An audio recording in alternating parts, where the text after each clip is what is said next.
തുടരും എന്ന ചിത്രത്തിൻ്റെ 4-ാം ദിവസത്തെ ബാംഗ്ലൂർ ബോക്സ് ഓഫീസ് കളക്ഷൻ റിപ്പോർട്ടാണ് നോക്കാൻ പോകുന്നത്.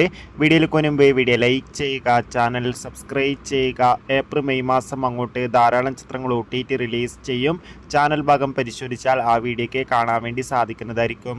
തരുൺ മൂർത്തിയുടെ സംവിധാനത്തിൽ മോഹൻലാൽ, ശോഭന എന്നിവരൊക്കെ പ്രധാന കഥാപാത്രങ്ങളായ ചിത്രമായിരുന്നു തുടരും.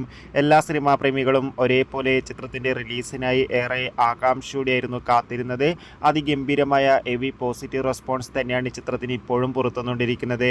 അതുകൊണ്ട് തന്നെ ഓരോ ദിവസത്തെ കളക്ഷൻ റിപ്പോർട്ട് അറിയാൻ വേണ്ടി ഏവരും ഏറെ ആകാംക്ഷയോടെ കാത്തിരിക്കുകയാണ്.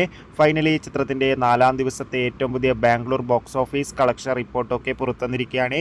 ഇന്നലെ 4-ാം ദിവസം തിങ്കളാഴ്ച അത്യാവശ്യം മികച്ചൊരു ബുക്കിംഗ് ആയിരുന്നു ബാംഗ്ലൂരിൽ നടന്നത്. അതുകൊണ്ട് തന്നെ 50 ലക്ഷത്തിൻ്റെ അടുത്ത് വരെ ഇന്നലെയും കളക്ഷൻ നേടിയെടുക്കാൻ വേണ്ടി സാധിക്കുമെന്നാണ് ട്രാക്കിംഗ് റിപ്പോർട്ടുകൾ സൂചിപ്പിക്കുന്നത്. കാത്തിരിക്കാം. Bye bye.